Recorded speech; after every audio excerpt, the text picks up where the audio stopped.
Tales of Gib, Volume 6, Episode 21. Still questing after the Beltman's goblin friends. I think we're where we wanted to be, but now things are starting to look cagey. Or should I say dicey? Anyways, one of the plans is literally Plan D, so this episode is rated E for every... Wait, that's not what it stands for? That's dumb.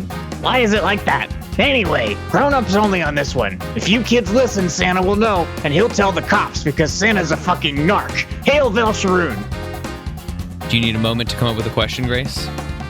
You can come up with it on the spot. Hey, everybody, and welcome back to Dungeons, Drive-Ins, and Dice, A Wider World. This season, a D&D podcast about 4 wayward adventurers out to rescue some goblins and figure out what's wrong with Wilhelm's Hole. Goodness, I couldn't get it all out this week. I'm M, and I play Haribo Tamagotchi, changeling artificer, not of this world. Currently, half-elf Haribo. That is feeling less and less important the more episodes that go on without me changing form, but I'm with all these people, and I don't want to, spill the gig here. Let's see. Okay, we're continuing questions this week, and my question's for Thaddeus. Thaddeus, it's, I guess, more of a statement, but it kind of is inquisitive in nature, and that is, tell me about the worst defeat Thaddeus has had. What's the big defeat that makes Thaddeus the kind of fighter that he is today? Or is his win streak this long, you know? I have a headcanon for this. Oh, wait, and I'm we can't hear very you. Curious about the answer. So the answer is it was very early on in Thaddeus's career, like his first time in battle. He was excited and nervous, and he just got whooped. Like, he took major damage. They had to drag him off the field on a sled. It took him months to recover, and that was a pivotal event for him of, if I go into battle again, I do not want that to happen. So that's sort of what changed his focus in his fighting style of, I need to be a lot more careful, and there are a lot of big baddies out there, so I got to be prepared. What kind of injuries are we talking? Like, how bad these injuries? Say more about this fight. He took a deep gash across one arm. He nearly lost his right arm in the battle. Fortunately, the dwarven healers were on point, and he took a huge gash basically from his right arm down to his left hip. So it was a massive, huge battle axe damage. So we can that see took it him out of the fight. In the midriff armor. Oh yeah, you should be able to see a part of that scar, like from his belly button down to his hip. Cool. Fan artists, get on it. Add the scar that we didn't know was there, but should have been. Hey, yeah, fan artists. Do we have those? No, we should. Well, of course, everyone does. Everyone needs them. Speaking of fan artists, let's talk about. I have one more question. I love your transitions so much. I never want to cut them off. But I just have one more question. Who is that against? That feels like that an was also my question too. Yeah. That was one of the first dwarven battles against, I'm guessing they were massive opponents, so I'm thinking it was like dwarves versus orcs. Okay. Was this a single combat, or was this like... This was a battle. So it was hundreds of dwarves went in. He was on the front line because he was young and cocky, and he was... Your attention was elsewhere, and you got caught. Yeah, exactly. Okay. This still fits in my headcanon. Speaking of hundreds of dwarves, here's someone who's never met hundreds of dwarves. It's me, Lawrence, and I play the wonderful bard Sparkeloneous, who might be pretty easy to draw if you happen to be a fan artist. He does look a bit like Bubble Buddy in his humanoid form, and Bubble Buddy is just a bunch of ovals. Just keep that in mind. Look at that picture. You can see what it looks like. Or just think about your memory, and it's probably pretty close. You have one right there. You have fan art. You already did fan art. Oh, yeah, I do fan art of myself. Yeah, 100%. That's not just a picture with some MS Paint on top of it. Incredible. See, that's what I'm saying. Look at your memory. You can draw Bubble Buddy. Yeah, just search your feelings. You know it to be true. Search your feelings. You know what Bubble Buddy looks like with a pan inside, also in a vest, and pebbles as eyes. There's no pan. It's a pot. He's pot belly. Thank you. It's a pot with a lid. My question this week is going to be for Margery, Grace's character here. We've talked about things that you've done evil in the past. How will you die? Just what is the most evil thing that you want to do that you haven't gotten a chance yet? Oh. No reason. What future evil? What future evil are you looking forward to? If I schemed, I'm not really one to plan my evil. I'm more of a, if I feel it, I feel it. My Lord and Savior told me to. My Lord and Savior told me to slit that kobold's throat, so I did it. Lies. But I suppose I'm a huge fan of this Grayman, so I would probably commit evils. I kind of want to try and bring someone back from the dead again. I want to try that, so I want to kill someone and then kind of, I don't know, picky who. Maybe the next person we accidentally murder. I'll see if I can bring them back.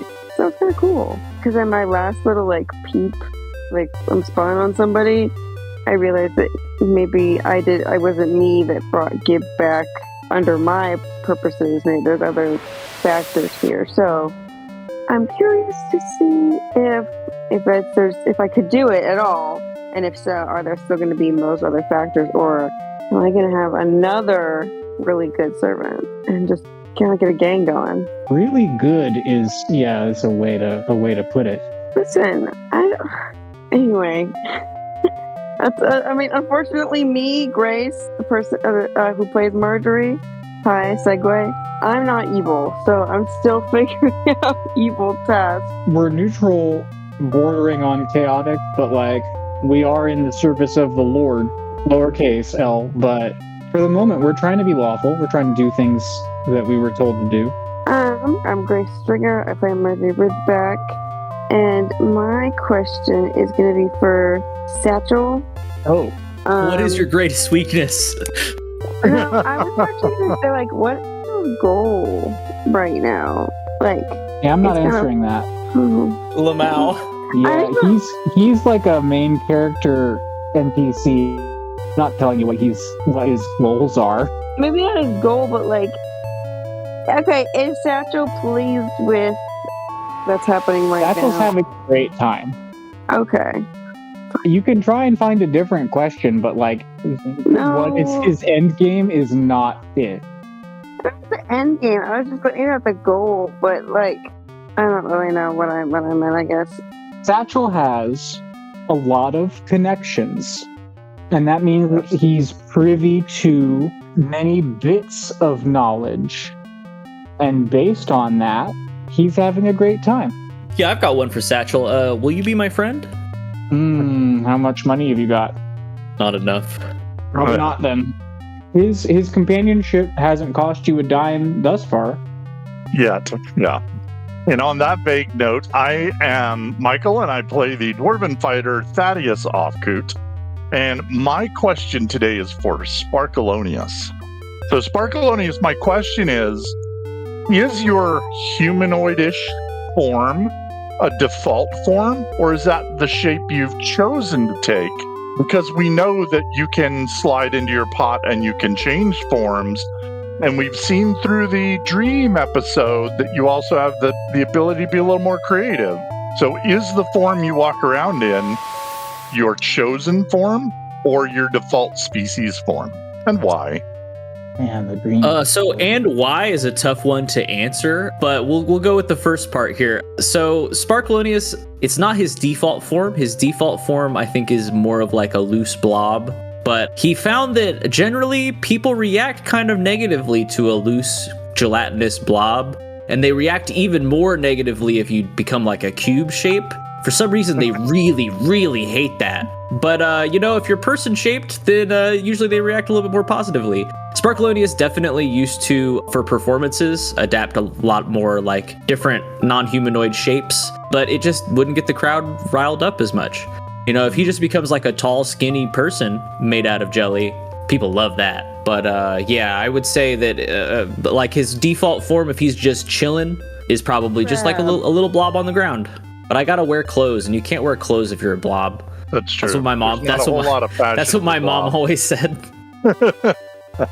Speaking of moms, I have one, and I'm Theodore Stringer. Good transition. Yeah. The game master and player of all the NPCs. Also the creator of the plot, up to a point. and we've reached it. He's made all this, folks, and now it's up to us. I make all the in-between stuff. And I guess my question has to be for Haribo, correct? Yes. That's who's left? Yes?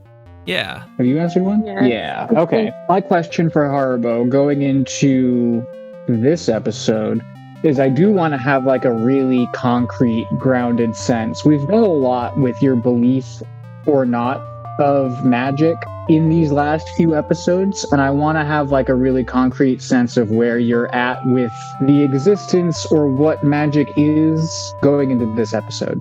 Oh, man.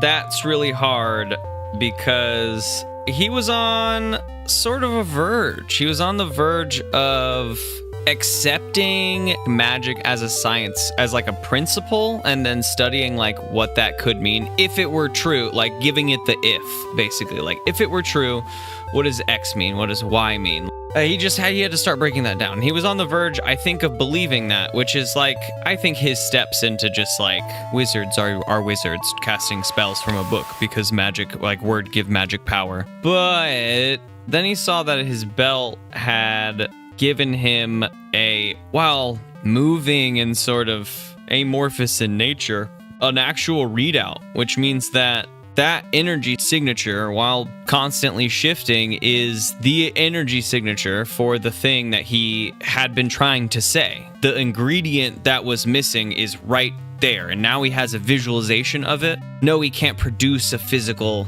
like a rock of it, right? It's not an ore, but not all things are, and he knows that. He's got to figure out, like, now his question, he got to get into the lab, figure out if it's a gas, a plasma, like, what is it? But I think that he is now in kind of that weird space where he thinks that he found it. He thinks he found the material, how to give that physical, body. I don't know that he needs to do as a scientist. I think that readout is what he was looking for, which to him is the ingredient. If I were to show that to Kendra, maybe she says, yes, that's what I'm talking about. That's the thing you need to feel and see. Maybe we're talking about the same thing, but he has feels more concrete in the fact that is the ingredient. So if I can figure out how to utilize this in moving my hands in this way and saying this, then I can create fireball if I saw it, or magic eye that I saw around, or that Sparkeloneous saw around tower or something.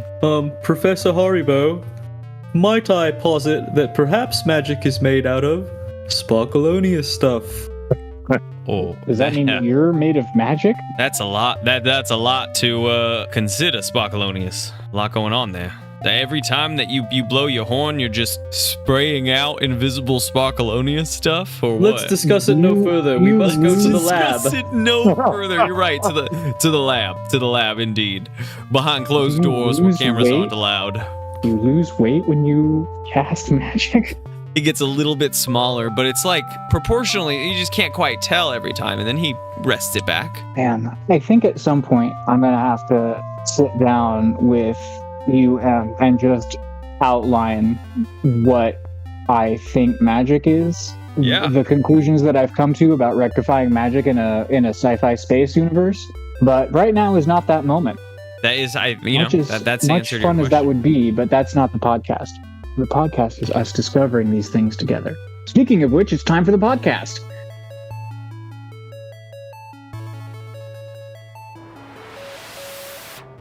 The podcast When is... last we gathered, weeks and weeks ago, we set out 2 plans.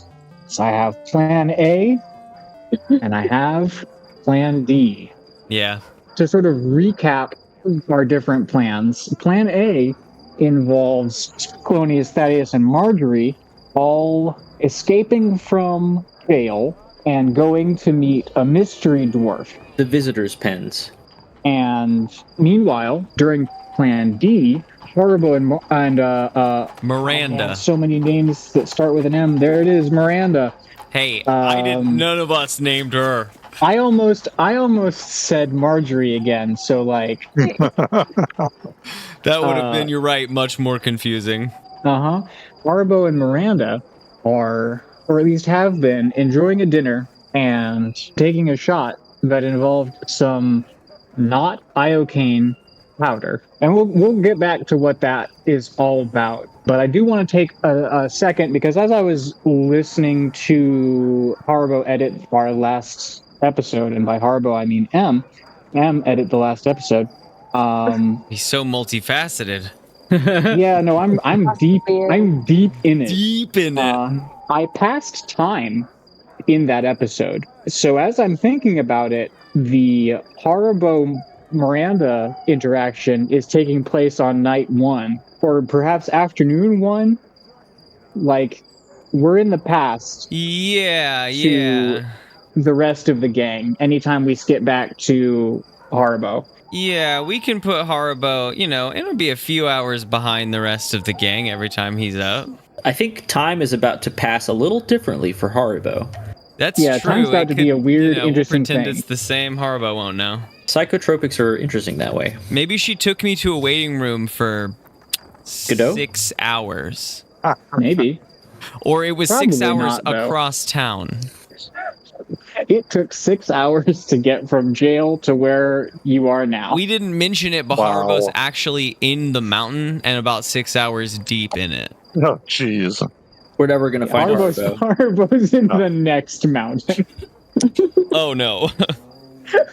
We should have mentioned it, but we didn't.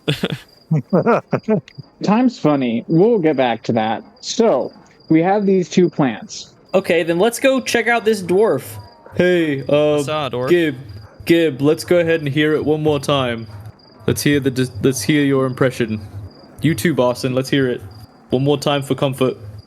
I'm not doing an impression of anybody. It's all Barson. Oh yeah, you're going to be Gib. Whose voice I have to now remember. It's me, Barson. Except it's not, because I have to do everyone else's voice. You have to do your own voice too. Well, that's easy. I can do that one is a cinch. I'm doing it right now. Very good. But I doing Sparkeloneous in Barson's voice is almost impossible. I didn't ask for excuses, Barson. I asked for results. I just want to be. It sounds it reminds me of like Owen Wilson. It's me, Sparkeloneous. I'm gonna start here. Here I am. I'm Barson, starting here. And now I have to somehow keep the twang of Barson and also Sparkeloneous. And keep the Who's this voice? Is this the voice of say some God? more Sparkeloneous stuff. It's me, Sparkeloneous. I'm made of Sparkeloneous stuff, and I play the horn. I like pot. I like pot. I like pot. Yeah, just this one. Not my pot, just pot. He's got a name. It's Pot. capitalized. Oh. Is his name Pot? Yeah. Yep, always has Fair been. enough. All right. No one's ever Um, asked. That's on us. His name is Pot. And what's your name? I'm Sparkeloneous. Perfect. All right, now do Thaddeus. Yeah, I can't wait to hear this one. Perfect. You nailed it. Teach him a quick dwarven aphorism that he can just say over and over. Yeah, by the earthen hammer. You can just say that a lot. It's a good, colorful expletive. By the You're the earthen hammer? By the earthen By the hammer. earthen hammer. By the earthen hammer.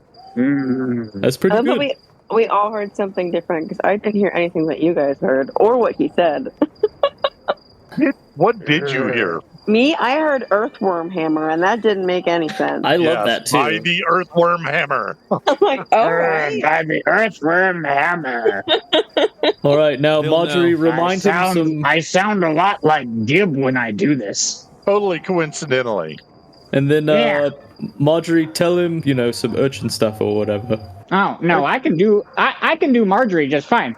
Oh no. That's it. That's the whole Margery. Oh no. Oh no, I'm so uncomfortable. That's wonderful, Boston.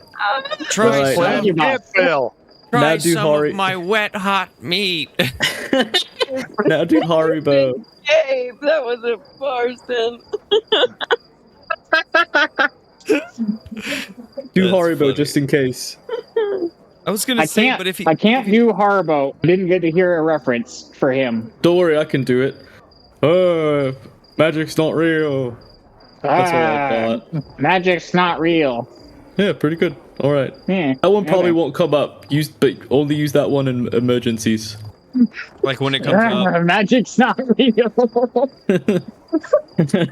All right. I look forward to deploying that. Is everyone ready? Or what? I do. We've I have got to a go visit a question. dwarf. I've got a Who's- question. Quick. Oh though. yeah. Yeah. Who's the question for? You, I guess. Okay. But I'm really listening. for everybody, but mostly for you. Are you just gonna go out looking like that? Like you? You're I suppose I am. You're really strange. Suppose I am a bit to look at. recognizable, from the posters and all that. Yeah, I gotta say, all three is you're not goblins. Hold on. And Sparkeloneous, Just even it all. Sparkeloneous makes himself roughly goblin-shaped. He drops the pot in the cell. Oh, you're leaving it behind? Okay. Yep, because then I have less mass, and then I'm going to become like short Sparkeloneous. How's this? Do goblins have horns? And Sparkeloneous looks to his left at the caged goblins 3 cells down. They don't. No, They okay. don't have horns. No. All right. do have No tails, horns, though. then. I can do that. No, wait, that's kobolds. Damn it.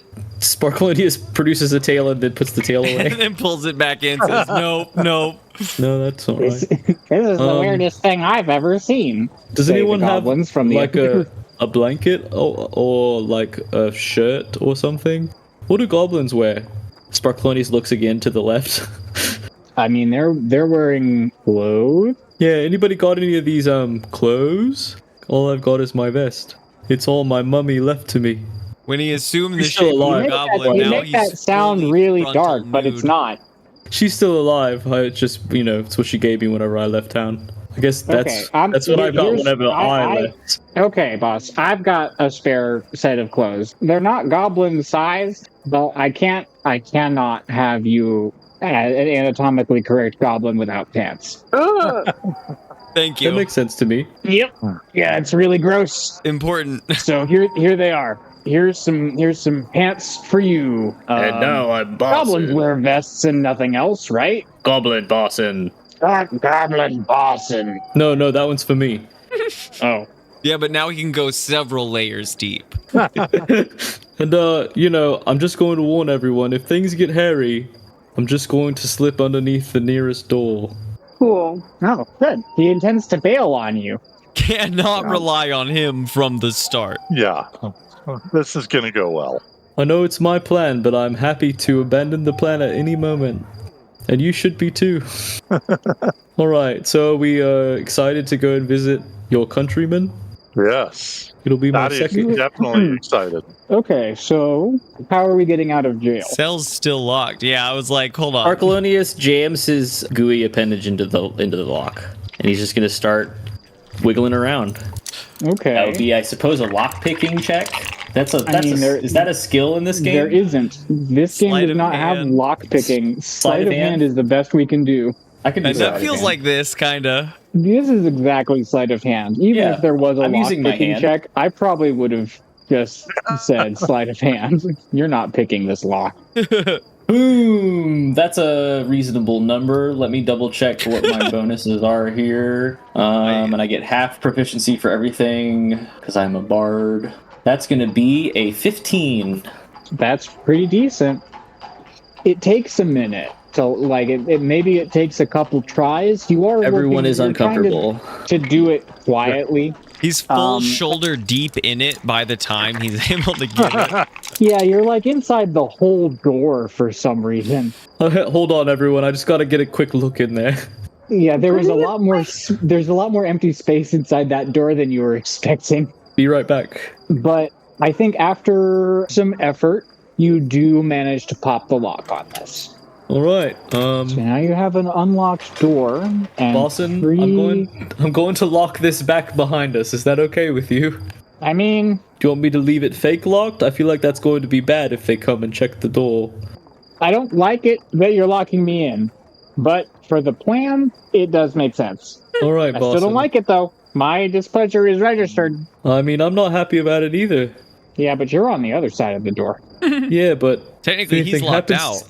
If anything happens to you, who's going to be my manager? Is that a question that I need to answer? No, it's more rhetorical.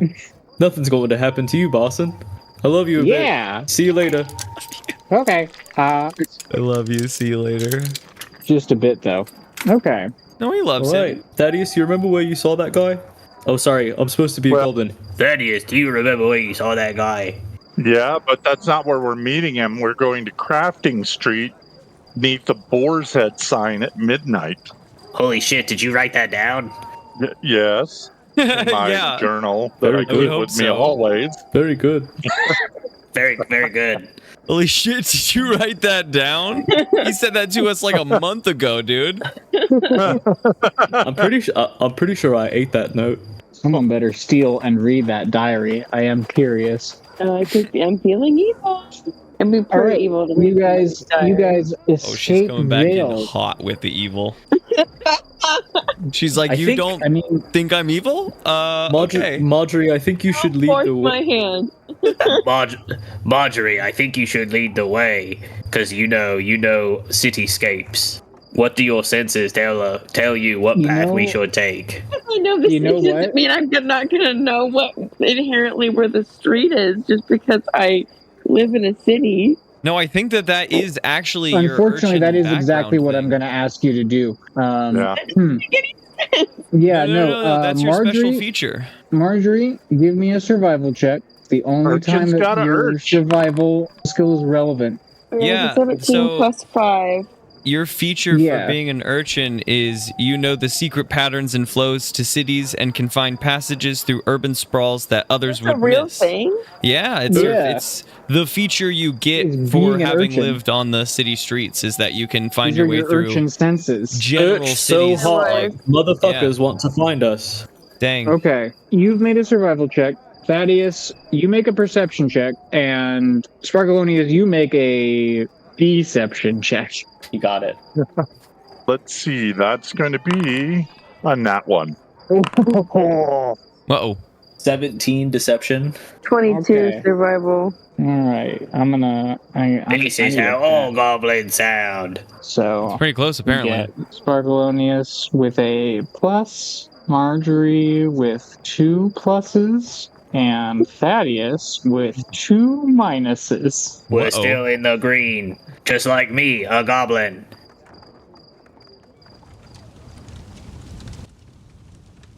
Haribo. You're Oh, all out holy of shit. raspberries. Oh, sorry. What's up? You're all out of fruit. You've eaten all of the fruit. You have a crazy shit I was later, pretty man. sure. Miranda, did they take the fruit? Because I was pretty sure that I was, in fact, not eating this fruit. And he looks down and he has some of the fruit in his hands. And he puts the fruit down. I guess maybe I have been. He wipes his lips and they're kind of sticky. Mm-hmm. Yes, Haribo, you've got fruit all over your face. I should have It's been stuck to something bread. of an adventure watching you eat this fruit. Is there more fruit? I kind of feel like I need to keep eating at this There point can or be. that something would go wrong. There can be more fruit, but perhaps Like a we bowl should of wait a blueberries would minute be ideal for so that I something could to just go like wrong. pop and stop as I choose to throughout this little adventure. Feels like an anchor at this point with how much I've eaten. And with that, I'd like to have a quick chat with you, Em, about what it was that you ingested in our last episode. Okay. I have some words written down as far as what it was that you ate, but I'm not entirely sure how those words are going to manifest in our narrative, and I want to work together with you to sort of figure that out. Okay. So, What'd I take? you took what amounts to like a magician's berserker drug, would be my best way of putting that. It is a hallucinogen that like heightens your battle sense. It allows you, it like helps you to see enemies everywhere and also boosts your magic. And so the thing that I'm curious about is like working together to see how that manifests for you. I feel like those two things kind of go against one another, no? like, if I was hallucinating, how am I telling the difference between what is an enemy and what is a floating dragon that is being hallucinated? You know what I mean? If it is helping me, like, red outline enemies, which sounds kind of like what maybe you're getting at, some sort of, like, magic sniper focus. I think the downside is that you might see more enemies than there actually are. That flying dragon is an enemy. Mm-hmm. Okay. So that flying dragon is an enemy, and if you explode it and then sober up, maybe it wasn't a flying dragon that you exploded. Sure. Okay. It was an ice dragon. What was your question, I guess? Sorry? I don't know. My question is sort of how it is, like, working together to figure out how it manifests. Sounds like I'm speeding. Yes. Like a lot of I would Adderall. imagine, like an ecstasy for magicians. An ecstasy for magicians. You're or pulling spellcasters. flowers out of things that you don't even remember existed. But it feels great. It feels incredible. That is sort of the primary thing, is that it does feel good to be in this space. I don't even know what my spells are right now. It's been so long since I've needed to cast at someone. I just want to see if there's anything I can do about these blueberries in the moment. I will say, for the purposes of the mechanics of it, for this session, you have infinite level 1 spell slots. Cute. I don't Minor illusion, blueberry, try to take a bite. Minor illusion, blueberry, try to take a bite. I don't know what sort of level 1 spells Haribo's got access to. Oh, even better. Goodberry, goodberry, goodberry, goodberry, goodberry. Wait, are you saying that I can cast? Yeah, I mean, shit, if I Your could. level 1 spells. Yeah, I mean, the ones I you have are have. not. Yeah, that's definitely not Goodberry, unfortunately. Though it would be, like, the funniest fucking thing That's the one. if I opened this spell book and it turned out to be Goodberry on it, but I really don't think it is. I think it's combat spells. I came into this combat ready. That is the purpose of the intoxicant, I will First say. level spells. Oh man, the one. I got catapult, cure wounds, arcane weapon, magic missile, thunder wave. I got a lot of them, and then grease. But I don't know what to do about grease. Plan D. Get greased up and start No, twerking. stop. Oh boy. First things first on drugs, get naked, get greasy. Second thing, we'll figure it out. I'm That was speeding, and it established feels. account. I know I move faster when greasy. Everyone knows this. And I only have so much time to get all this done. No, this sucks. I don't have like any that. I will keep that in mind. If I need to cure anyone, I can do it well. I think I want to dial in on how it manifests. Like, how does the environment change for you? Like, is it fire everywhere? Is it? Oh no, that's awful. Is it sort of like this blur filter where only the thing that you focus on is in focus and everything else is blurry? I mean, Are you seeing fruit where it isn't and its enemies? I do like nefarious fruit. I like fruit where it isn't, and I can't quite reach it, and so I keep asking for blueberries. I think, acid vision where it looks like kind of everything's lightly melting, but it could never melt away fully. You know that, right? When you look at the wall, it does look like it's kind of sliding downwards. It's just sort of melty, and it kind of flows into itself, right? It keeps its rough shape, but unless I'm focused on it, it's just sort of like moving, melting Like a little breathing bit, texture. building itself back up. Okay. I think the space that I'm going to arrive at then is, Haribo, you're in a dining room. And we've covered this. You're in a dining room. But, we've never really described beyond that what this looks like. No, So- Haribo only seemed slightly disappointed that this is where he would be tripping in. Though he thought it would be a little bit more like melt into a couch trip and not like go on the battlefield and feel speed tripping. So, very... Yeah, no, this is speed tripping, if anything. Oh, he's ready to go. Well, not yet, but he will be. Your dining room is in the mountain. It is up fairly high. And you know this because there is an exterior pavilion attached to your dining room that sort of opens out and looks down on Goblin Town and all of the rest of what's happening. And that's really cool and all, but... Boy, and what the is thing happening? The thing that draws your attention briefly anyways is that all of the columns that support this sort of exterior pavilion are grapevines. They're all grapevines, and they're all growing bunches of grapes for you. Only up high, though. Only up high. there's some juicy looking grapes. And anytime that you like try to zero in on one specific bunch of grapes, you feel like an energy well up inside of you. Anytime that you try and like focus on one particular point, you feel like it's time to let loose in a way that you've never experienced. I think I'll wait on the blueberries. What are we up to this evening, Miranda? This is some fun stuff so far. Do you see those grapes? Or am I still waiting on the blueberries? Holy shit. It is quite the experience. The visuals are desirable. The effects are invigorating, I think is the word I want to use here.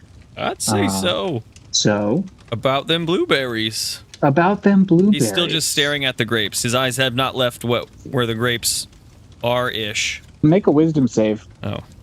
13. With a 13, you've been focusing on these grapes, and I think between your mentality and the drug and your attenuation with your belt, I think that you wind up Ooh, catapult. I can cast catapult. Unintentionally firing off either a cantrip or a first level spell. You find that you end up firing off something at this bunch of grapes. Catapult is choose one object weighing 1 to 5 pounds within range that isn't being worn or carried. So I don't even have to be holding the object. It flies in a straight line up to 90 feet in a direction you choose. Well, of course that's to me.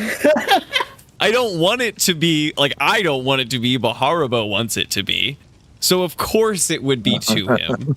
You're going to try and make these grapes fly at you. Yeah, he wants the grapes. He looks at the grapes and he thinks I should have these grapes since I don't have the blueberries I've been so graciously asking for, he thinks. And instead, he fails his dexterity saving throw. He's not trying to dodge it. I mean, what did you make like an attack roll? Does something happen?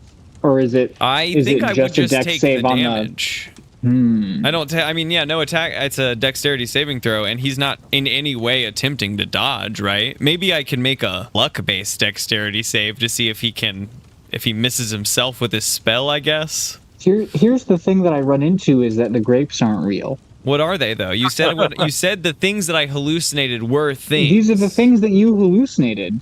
Right, but you said that they were things, just different things, right? Like if I saw a big dragon, it would still be an enemy. Yeah. So is it like maybe a hanging set of candles? Right. The thing I was going to do was like just a chunk of rock ripped out of the column. But there could be some vines growing down over, and I could pull the shrubbery sort of a towards decorative candelabra or something. I think that does make sense. I like that. It's also pretty romantic. You stand up, you've got the candelabra, it's still lit. Somehow inside of me, it's so you hurts, but it's romantic. You made a dex save, and your dex save was what? I don't. He's not making. Oh, you want to auto the grapes? I think I auto failed. I mean, it wouldn't make sense for him to dodge the grapes that he so badly wants. I still want to give you a dex save. Maybe the dex save is to catch for the ability to catch. Yes, exactly. That is exactly what I was going to say. It's like, can you catch the grapes? If not, they're coming for your noggin. I love it. I love that. Dex save is going to be 13 also. Okay. The grapes come flying off of this column, and you reach out your hand to try and snatch at the grapes, and you miss. And you instead sort of like jerk out of the way of these grapes, and you hear like a loud metallic clang against the stone floor behind you as a candelabra smacks against the floor as a result of your spell.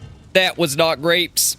I asked for blueberries and you presented grapes, I guess. That was not grapes, Miranda. Only you presented grapes, Haribo. Those grapes were entirely within yourself. And when you tried to grab them, you instead grabbed what was real. And you did that under your own power. You wanted those grapes, and you grabbed them under your own magical power. Now I've got some thoughts on this one. I'm entirely sure, I think at this point, that it is a material we are using, and I will prove it one day here soon.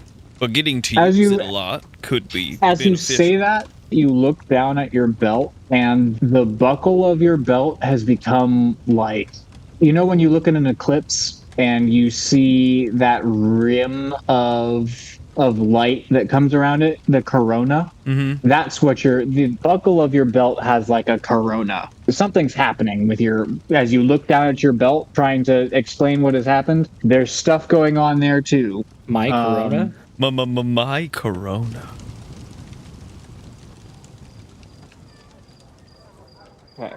Are we there yet?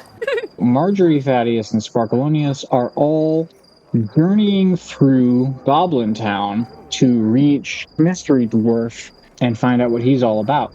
Margery, you lead the party. You have your cloak, you've got your hood up, you are leading the group through Goblin Town. You wend your way through various goblins. It's almost midnight, and there aren't many goblins out on the streets. So you manage to wend your way through them. You manage to duck into an alleyway. Your thoughts on the layout of Goblin Town pay off. You manage to duck into an alleyway and come out sort of where you thought you would. Sparkeloneous, you look like a translucent goblin in a cloak. I guess not a cloak. You said you had pants and a vest. Yep. So, And a pillowcase as a hat. oh, okay. You almost look like a goblin. But no shoes. No Goblins don't shoes. wear shoes. They don't? I that don't. could be true. And I'm a goblin. Sorry. I don't want to flip a I coin don't, for that. and I'm a So, goblin. Not all goblins are Sparkeloneous, but Sparkeloneous is all goblins. My name is, Brinkle. Goblinoneous. Goblinoneous is pretty solid. Thaddeus, you got a nat 1. You have to Second do nat 1 in the something Goblin about Village, I that. think. Yeah, no, that second Goblin nat 1. First Goblin nat 1 is what Also got you involving into this, this situation. Oh, boy. Okay. Thaddeus, you follow the party and don't notice anything wrong. Awesome. Okay. That means there's nothing wrong, right? I was going to say Yeah, that. As far as There's I probably know, nothing there's wrong. nothing wrong. There's nothing wrong. You wend your way through various alleys and streets in order to find the Boar's Head sign, which hangs conveniently beneath the Boar's Head Tavern. So you guys make your way through these alleyways and back out into another sort of main thoroughfare.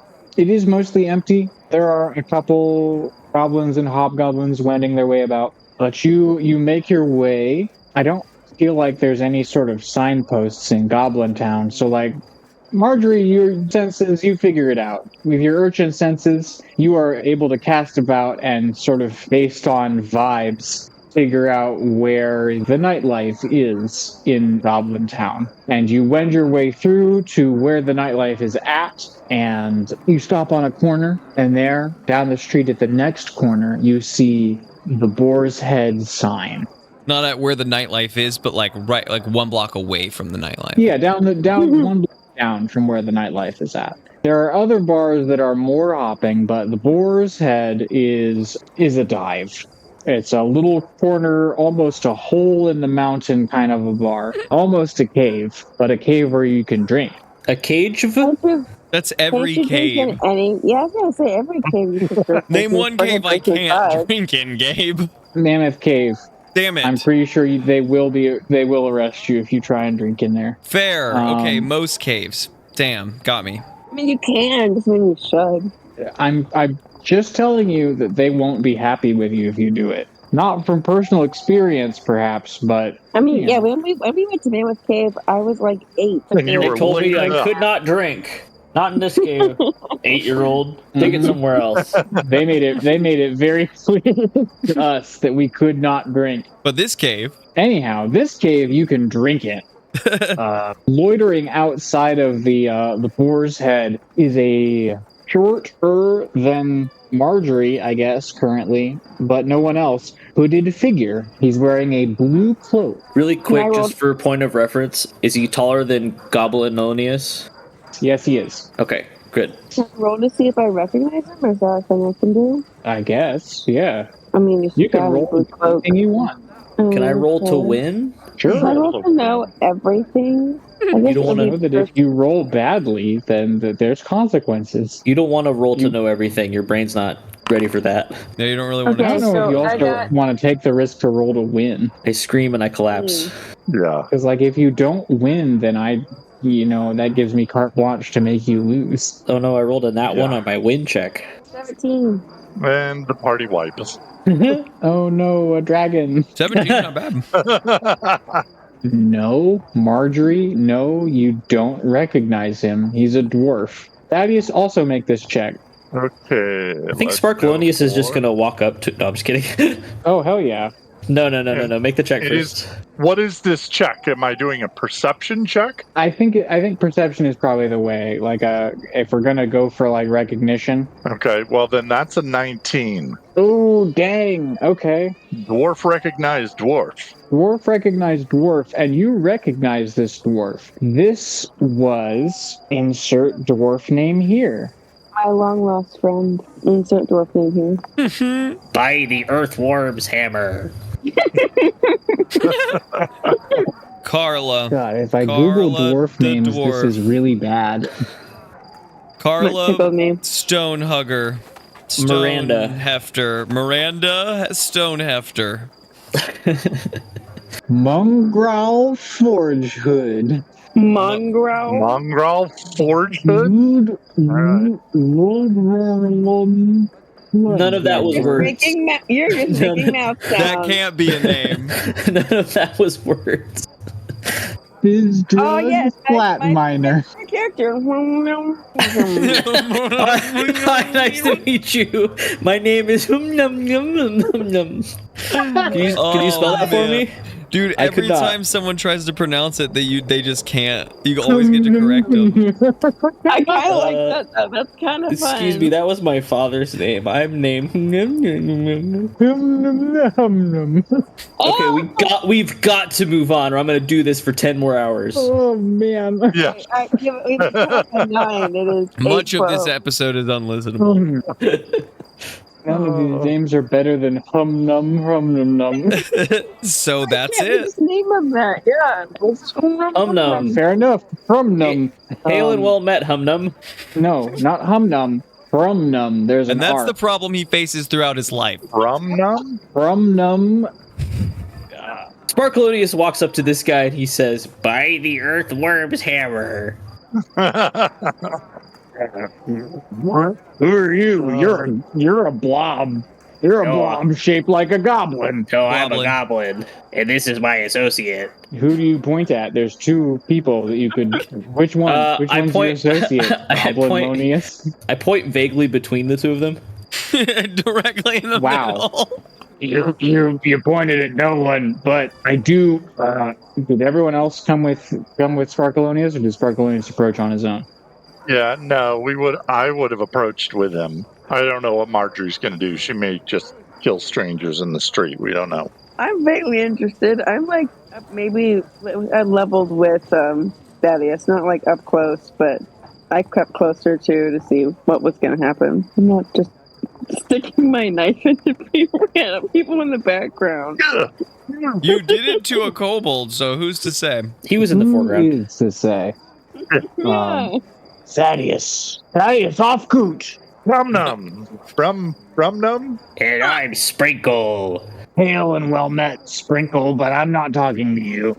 Nice. It's good to see you. It's good to see you too. How did you end up here, of all places? I mean, things haven't been all that great for the clan, you know. I mean, after you left, it didn't go well. Not specifically because you left, probably, but the goblins and the orcs, they really did a number. They did a number on our clan's fortress. And, your old pal, Okay, who really are you? Even Hrumnum would be able to say his name. it's just because Gabe forgot the specific non-verbal sound. Oh, that you was his name. Oh, yes. I remember Herm Nerm. It was not good. It was not good with the clan. Well, after you left, we took many a hefty raid. And in one of those raids, your old pal Hermnum was taken captive. Ah. Thaddeus, just sort of by the by, make a history check. I was taken captive, but I'm so glad to see you. I'm so glad to see that you're here. You've come to rescue your old pal Rumnum from the clutches of these goblins. That's a dirty 20. Hell yeah. With a dirty 20, you know Rumnum is not your friend. Rumnum's a lying piece of shit. Yeah, that's my first thought too. Rumnum was definitely part of the group of dwarves that was responsible for, if not your ouster, then the pressure for you to leave. He did not want you in the clan at the time that you wanted to be in the clan. Also, he was not a blacksmith. He was like assistant bellows person. Assistant bellows. Okay. Just sort of as a, dirty 20 history check as far as where you and Rumnum are at. That's it. Silence, bellow boy. Well, then I'm going to grab him by the lapels and slam him against the wall of the boar's head and say, enough of this nonsense. Tell me why you wanted to meet. And I want to know too. I thought aren't you here to rescue me? Aren't you here to free me from the clutches of these filthy goblins? Well, you are one of my clan, but you are one of the ones that drove me from our fortress. So you're gonna have to motivate me as to why we should take you with us. Motivate you, huh? Well, how's this for motivation? The prisoner is escaping! Sorry, what? I didn't catch any of that. That was not common or dwarvish because I have no idea what he said. He's yelling for help. Okay, whenever he takes the prisoners are whenever escaping. he takes the breath, he's taking a big deep breath. Whenever he takes the big breath, because he's gonna say something, because he said something to the effect of, "How's this for motivate you, Sparkeloneous?" Let me just double check my character sheet. Yeah, go for it. Yeah, this is the moment. This is the moment to do something about it. Rumnum is not this. It only wants one thing, and that's not the party's safety. I cast a 20-foot sphere of silence on his head. Oh, okay. I guess I make a 20-foot sphere of silence around the group here. Yeah, it seems. So he's gonna yell as much as he wants. But he yells. He yells, and then he looks is gonna around, do the. And no one responds. Sparkeloneous is going to do the Dikembe, like the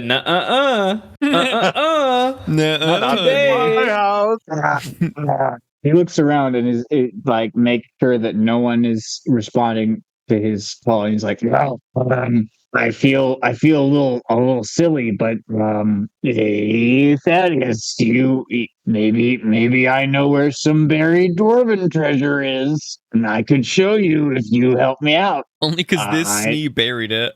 Yeah. No. I hid some treasure when the goblins attacked, and for the clan. What should we do with him, Margery? I don't want to kill him back, but I want to knock him out, and we can leave him in the jail cell when we leave. I love that. Okay, roll to knock out, I guess. Non-lethal attack. Yeah, non-lethal attack, and if you score higher than a 17, you can knock him out. Well, that's a 17 plus my strength bonus makes it a 21. Oh, hell yeah. All right. Yeah. How do you go about knocking out this dwarf? I'm just going to take my elbow and cold cock him across the face and just knock him out. Hell yeah. All right. You've knocked out the person that summoned you here. Yeah.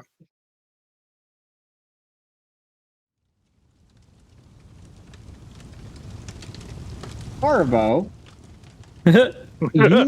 you feel amazing. Yeah. Miranda looks over and Haribo pops a blueberry into his mouth and he nods exactly what I did.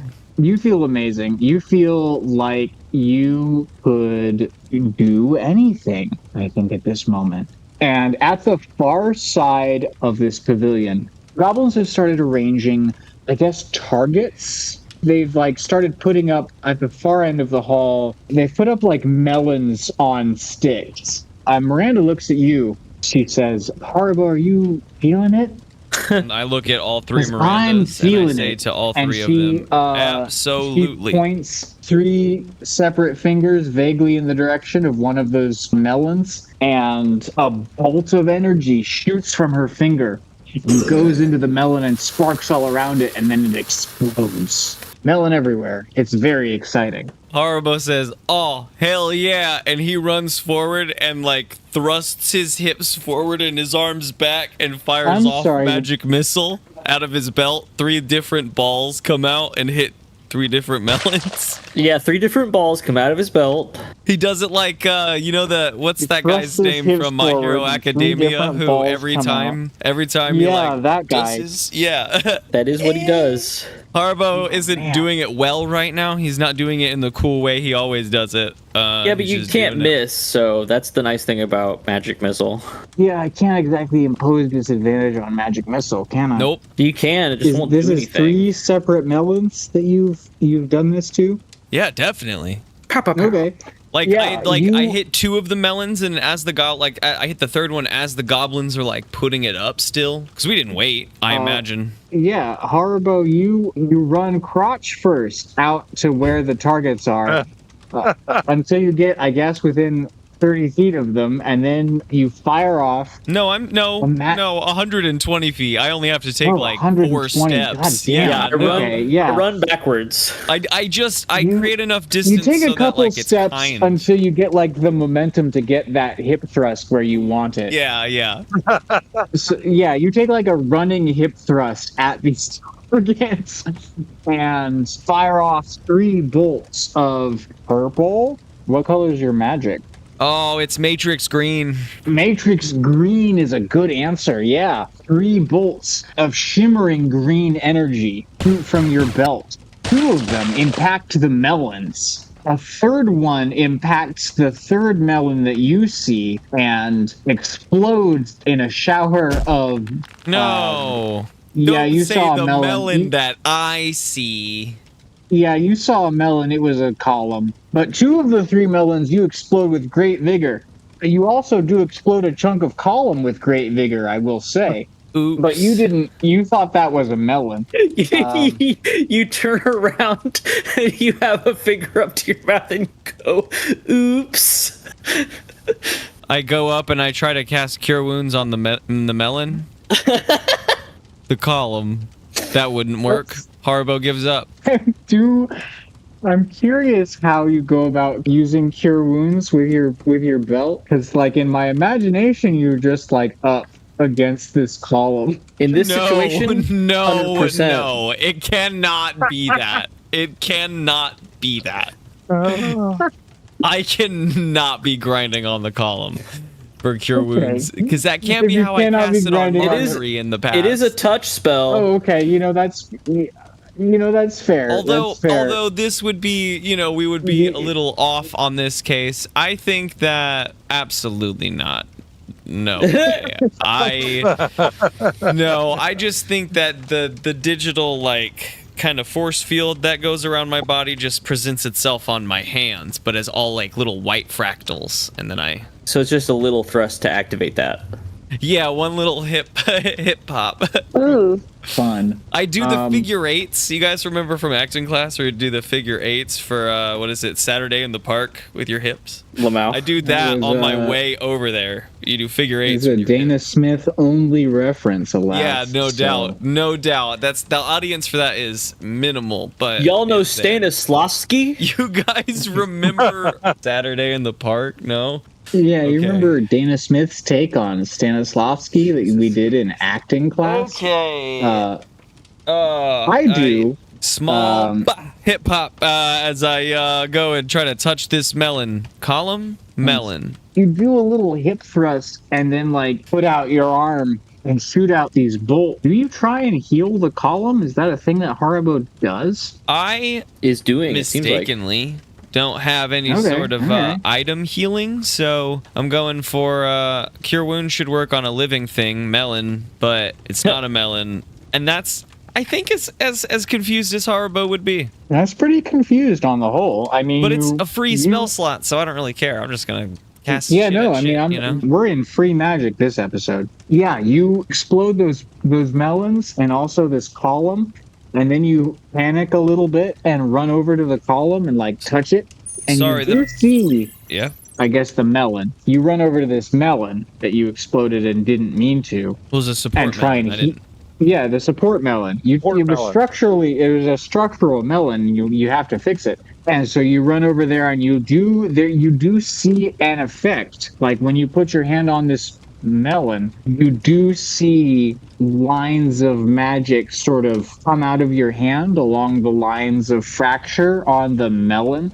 But nothing, it doesn't fix the melon. Nothing happens. Sorry, I broke your support melon, Miranda. Support So does It's that right make all- you melancholy? melon. Melancholy. That's funny. That was Sorry, good. that was a Damn, thought that in is my funny. head. You wouldn't Oh, get that, boy. Miranda. I broke your melon column. Column. Those are good words. Are there more melons? Should I keep? Something akin to melons, yes. Fascinating to see what you had prepared there. But yes, bring out more melons. Something And akin to melons. she snaps her fingers, and 8 goblins come out, bearing 2 rust pigs hung from sticks. Dinner I was worried for a second. after. I don't have an appetite right now, Oh, they're not for eating. They're for exploding. but they're trust. Oh, Yeah, so they can't run away.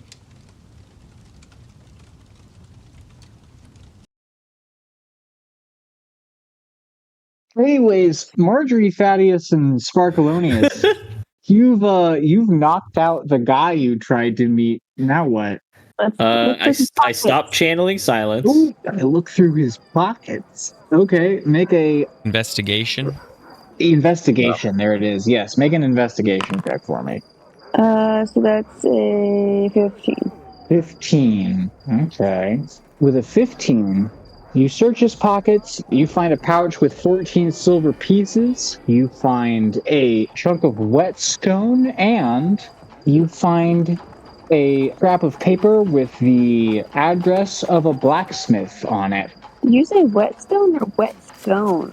Like a sharp WHET. stone, right? Yeah. Like a whetstone, I wouldn't touch that. Just leave that in his pocket. I thought maybe he had a soggy stone, and I was like, oh. Like a damp rock. Margery, what is your obsession with rocks? Person's just got a wet rock in his pocket. I It's showed funny. Is the that a wet address rock in your pocket, or to- are you just happy to see I don't me? know. You're just happy. I don't know to how he's been keeping it wet in there.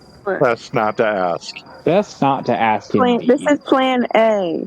Yeah, it is. It Plan was. D became Plan Destruction in Haribo's eyes. It looks like he's going crazy in here. Hey, Thaddeus, should we take him somewhere and find out what he knows? We could take him somewhere quieter. The blacksmith's address, is it somewhere in this city? Can we tell? Ask Margery. She's been keeping track of the signs. I did yes. ask. Yes is the answer. Yes. It's basically like a diagram of like some streets with the blacksmith's spot marked with a star. So here is my question to Plan A. Should we go find the blacksmiths, or should we go back to the jail cell to kind of continue the ruse that we're there in the cell and wait for Haribo to return? What do y'all want to do? I think we should get more information. For we can do example, I saw a stable with animals in it. Maybe we could prepare something to make a distraction later. Oh, I like it. I'm a goblin.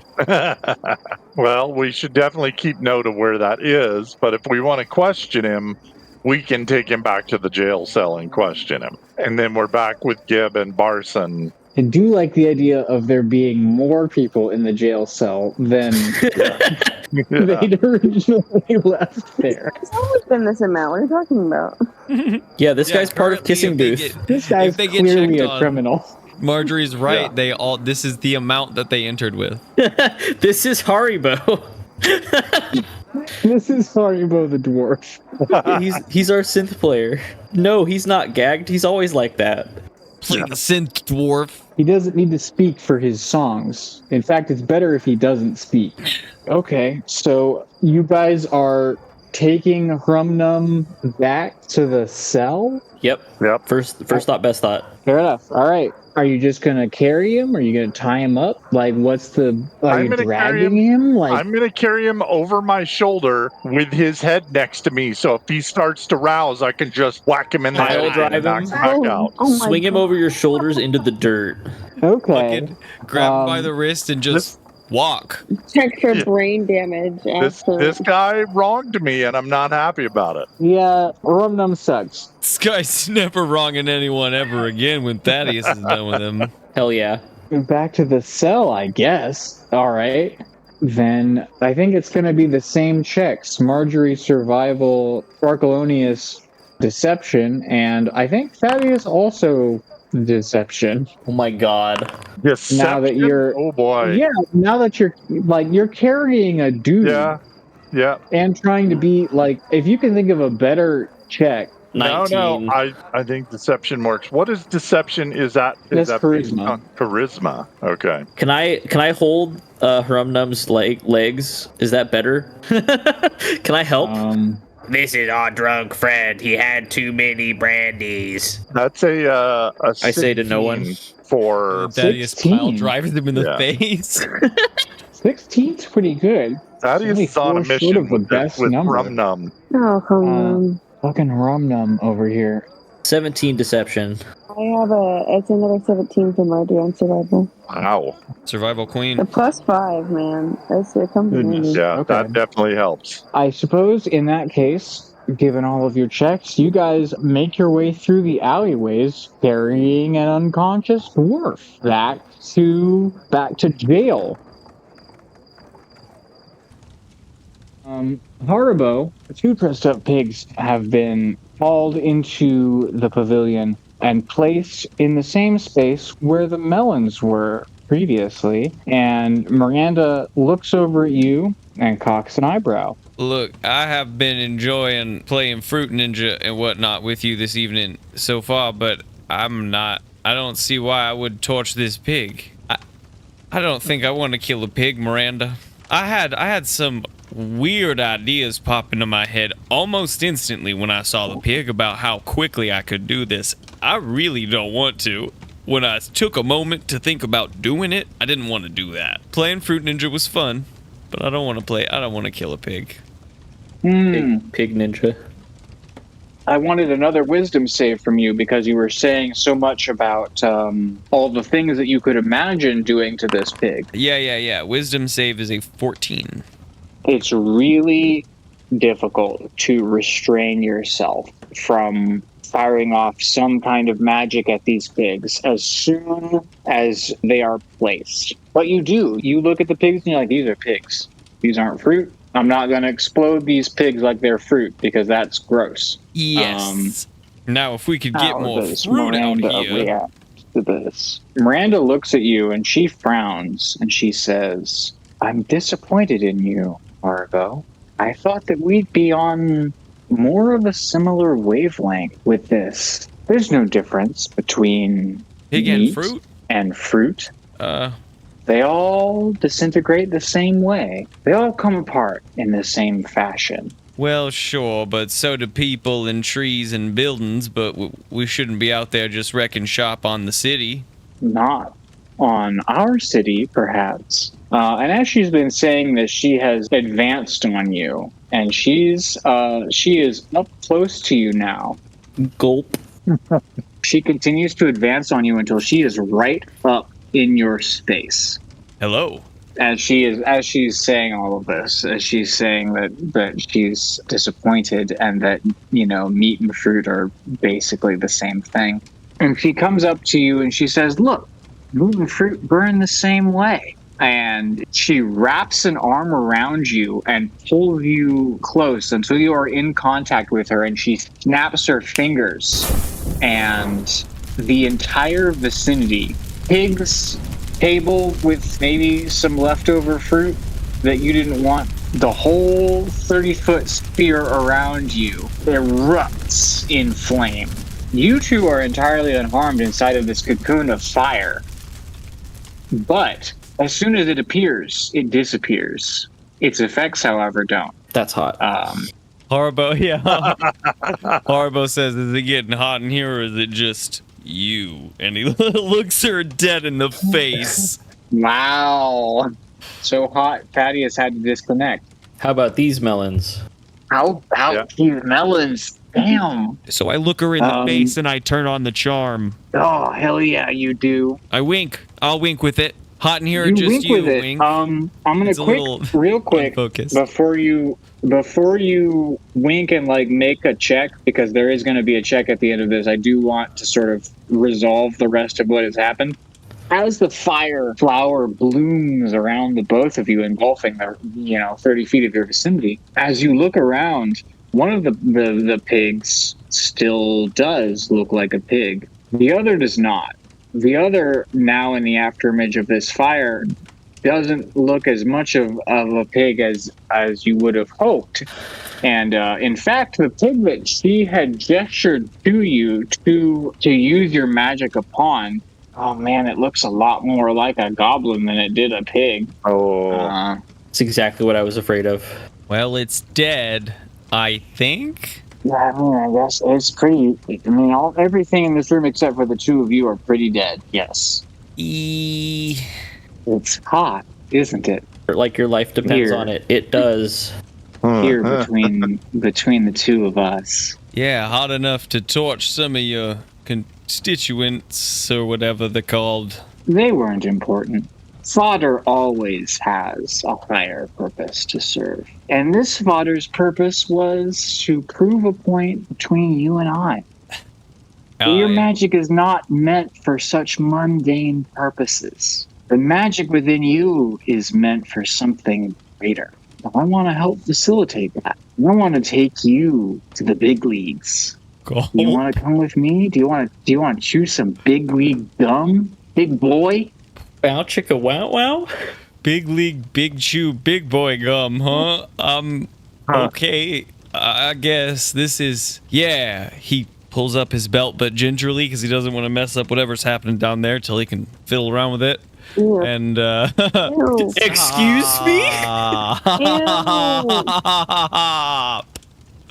Stop it. Excuse yourself. You What know the what? hell? Stop the whole podcast. Stop the whole podcast. Understood.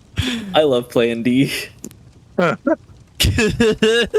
She puts an arm around your waist and guides you past the smoldering pigs or whatever they may have been into a new room. Your room is small and covered in inscriptions that to your eyes glow and pulsate and move around on their own whim, never losing their form per se, just moving about. The various sigils and glyphs about this room move and shift and arrange themselves to your eyes in the form of a square around a plinth of stone. And she leads you into the square, directly to the stone. And upon this stone there sits a dagger covered in runes. Tiny runes. Little bitty, almost indecipherable runes.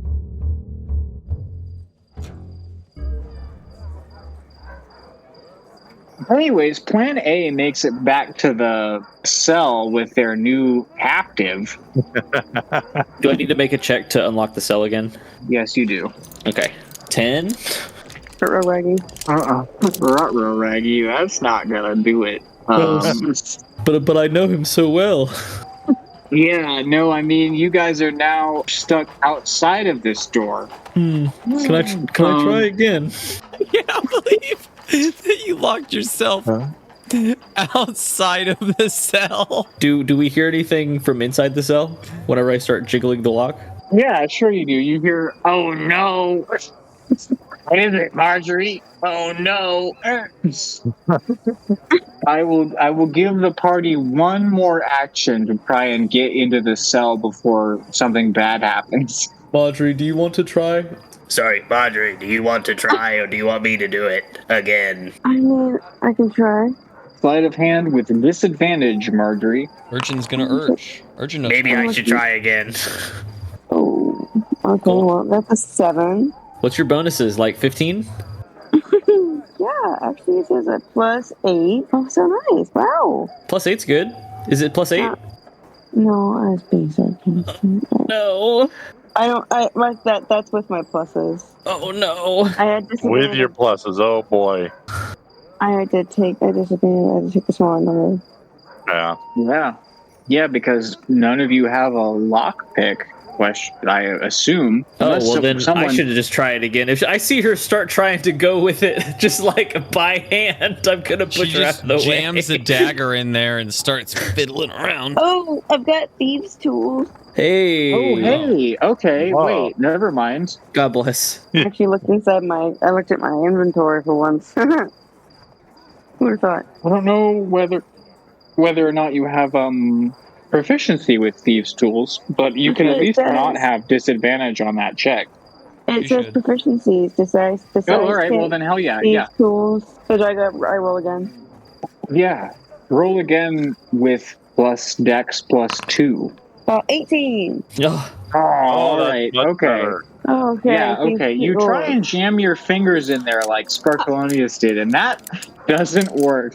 Oh, no. But then you remember that you aren't a blob, and you don't have to do everything that Sparkeloneous does, and you can get out your person thieves tools and use those instead.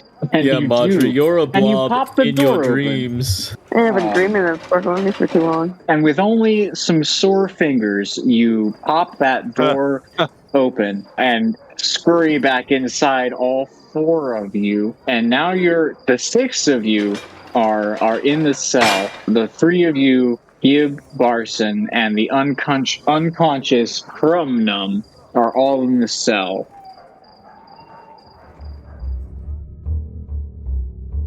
Haribo, you're in this cube, this square of runes. There's a dagger on a plinth, and Miranda takes the dagger in her hand, and she holds it up, and the runes flash before your ensorcelled eyes.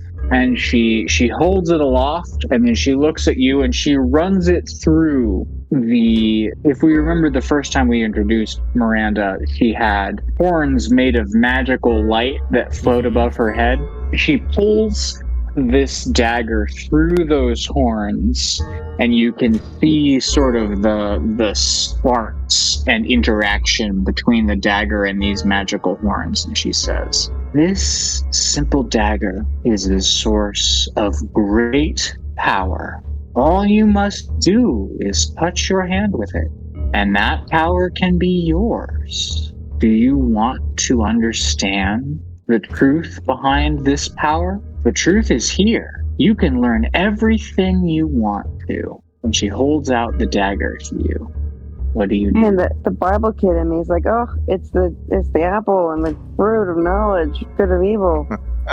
The Bible kid in me is also freaking out a little bit. Yeah. I thought we were gonna have sex. This can be. Yeah, that was 100% never on the table. Turns out Plan D is dagger. I guess it's time to learn then. And he takes it out and he slices through his hand. Oh, hell yeah. Which, Holy Oh shit. boy. probably slices through the force field of the belt first. So it is gonna I would imagine register that as well, right? God, I love that image. Yeah. That's his thought. He wants to, because that happened with Sparkeloneous' magic, right? He wants to do it in a way where the belt is going to try to register this as well. If he's going to go through something, he would like the belt to record or like it did with the observing magic. But Yeah, okay. So you hold your hand right near your belt buckle as you touch your palm with this dagger.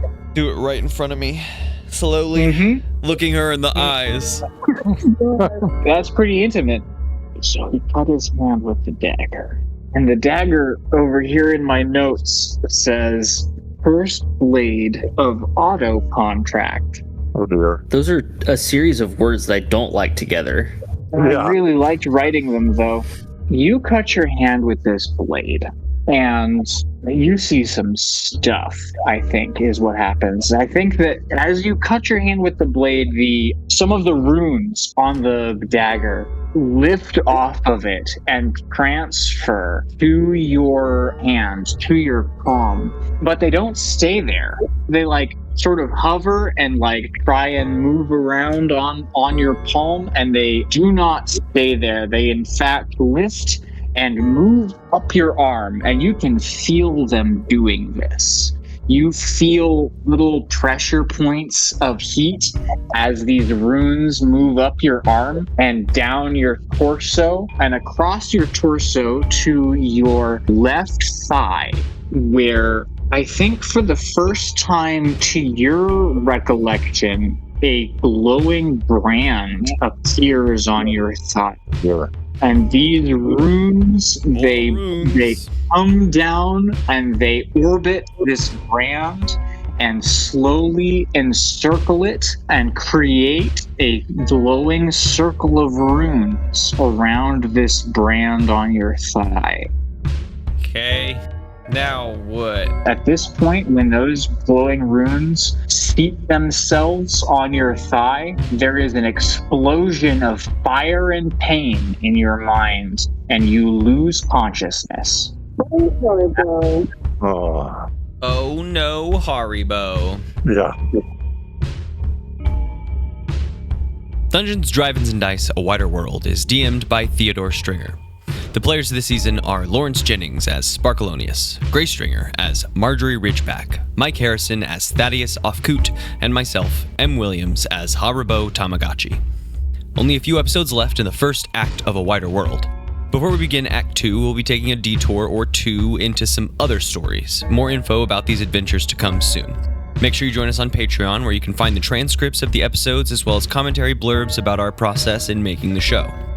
Next episode comes out January 30th. See you then, folks. Yeah. Full confession, guys. I dozed off in the beginning of the podcast. Lamau. Oh, good thing I don't talk much anyway, so I got away with it. But It's just evil. I'm What sorry, you did. you fell asleep? did for like a second. I'm so tired. When was this? After I asked Gabe my question, I remember Thaddeus talking and Mike talking, and then I was like, oh, okay, I got some time. And then I kind of just was sitting there. I got some time. You told yourself it's okay if I take a nap right now, basically. No, I got some time to just stretch. I don't have to be super dialed in yet in character. I can just oh, okay, I can get ready. And then I opened my eyes again, and it was like, all right. And I was like, oh no. I'm kind of in the bad habit of listening to podcasts to help me fall asleep. I do that too, but not when I'm recording them. I record podcasts to fall asleep, actually. All night. I'm sleepy. Okay. Up all night listening to before the podcast podcasts. starts. Just Yeah. a girl. And I'm trying not to take it personally that as soon as Thaddeus started talking, Yeah, I'm right? like, She even said it. As soon as you started talking, I thought, well, I got time. Oh, yeah? Bet. Next question's for Margery. Margery, you got 4 questions coming at you next time. Yeah.